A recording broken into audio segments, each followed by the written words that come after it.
أعوذ بالله من الشيطان الرجيم.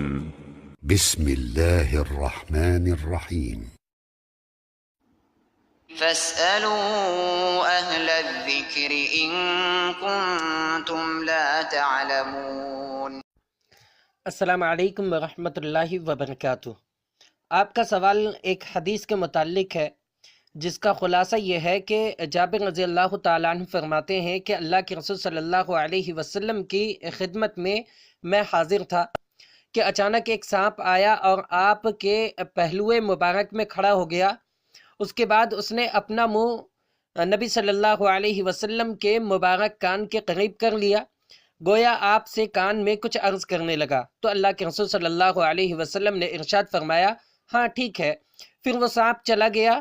میں نے اللہ کے رسول صلی اللہ علیہ وسلم سے سوال کیا تو اللہ کے رسول صلی اللہ علیہ وسلم نے فرمایا وہ جنات کا ایک شخص تھا اور وہ یہ کہہ گیا ہے کہ آپ اپنی امت کو حکم فرما دیجئے کہ وہ گوبر اور پرانی ہڈی سے استنجا نہ کیا کریں، اس لیے کہ اللہ رب العالمین نے اس میں ہمارا رزق بنا دیا ہے۔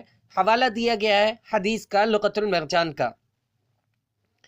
عرض یہ ہے کہ یہ روایت ان الفاظ کے ساتھ مجھے کہیں بھی سند کے ساتھ نہیں ملی ہے، اور جس کتاب کا حوالہ دیا گیا ہے یعنی لغت المرجان، اس میں بھی یہ روایت سند کے ساتھ موجود نہیں ہے۔ لغت المرجان کے الفاظ ہیں وَرَوَى ابْنُ الْعَرَبِي بِسَنَدِهِ عَنْ جابر بن عبد الله قال بين أنا مع رسول الله صلى الله عليه وسلم إذ جاءت حية فقامت إلى جنبه فأدنت۔ تو یہ لمبی حدیث ہے، تو اس کا خلاصہ یہ ہے کہ ابن العربی نے اپنی سند کے ساتھ جابر رضی اللہ تعالیٰ عنہ کی حدیث سے یہ بیان کیا، ان کے واسطے سے یہ روایت ذکر کی ہے۔ اب اس کی مکمل سند نہیں موجود ہے، اس میں یہ بس بتایا گیا ہے کہ جابر بن عبداللہ رضی اللہ تعالیٰ عنہما نے یہ حدیث بیان کی ہے اور ابن العربی کی طرف اس کو منسوب کر دیا گیا ہے۔ یہ روایت امام سیوطی رحمۃ اللہ علیہ نے لغت المرجان فی احکام الجان میں جو کہ مکتبۃ القرآن سے شائع ہوئی ہے، صفحہ نمبر ہے 26، اس میں ذکر کیا ہے۔ اس کے علاوہ سہیلی نے اور علامہ شبلی نے اور نور الدین حلبی نے اس روایت کو ذکر کیا ہے۔ چنانچہ علامہ شبلی نے احکام المرجان فی احکام الجان جو کہ مکتبۃ القرآن سے چھپی ہوئی ہے، صفحہ نمبر ہے 56 میں ذکر کیا ہے، اور نور الدین حلبی نے اپنی کتاب میں اس کو ذکر کیا ہے۔ اور کسی نے بھی اس روایت کی سند ذکر نہیں کی ہے، صرف اور صرف ابن العربی کی طرف اس روایت کو منسوب کر دیا ہے، حالانکہ ابن العربی کی کتاب میں بھی یہ روایت مجھے نہیں مل سکی۔ کسی بھی کتاب میں نے اپنے طور پر تلاش کرنے کی کوشش کی، لیکن کسی بھی کتاب میں مجھے یہ روایت سند کے ساتھ موجود نہیں ملی، بلکہ اس روایت کا کوئی اشارہ بھی مجھے نہیں مل سکا ہے۔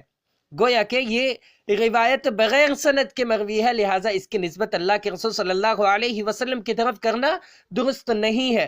البتہ یہ بات یاد رہے کہ جنوں کے وفد کا اللہ کے رسول صلی اللہ علیہ وسلم کے پاس آنا اور اللہ کے رسول صلی اللہ علیہ وسلم کا ہڈی اور گوبر سے استنجا کرنے سے منع کرنا، یہ دونوں باتیں ثابت ہیں۔ چنانچہ کئی روایتیں موجود ہیں اور صحیح مسلم میں بھی روایت موجود ہے، آپ دیکھ سکتے ہیں صحیح مسلم حدیث نمبر 450 میں اس کا ذکر موجود ہے۔ لہٰذا صحیح روایتوں کو بیان کیا جانا چاہیے، اور جو ضعیف روایتیں ہیں، موضوع روایتیں ہیں، من گھڑت روایتیں ہیں، بے اصل روایتیں ہیں، بغیر سند کی مروی روایتیں ہیں، ان کو بیان کرنے سے اجتناب کرنا چاہیے، بچنا چاہیے۔ واللہ تعالی اعلم بالصواب۔ السلام علیکم ورحمۃ اللہ وبرکاتہ۔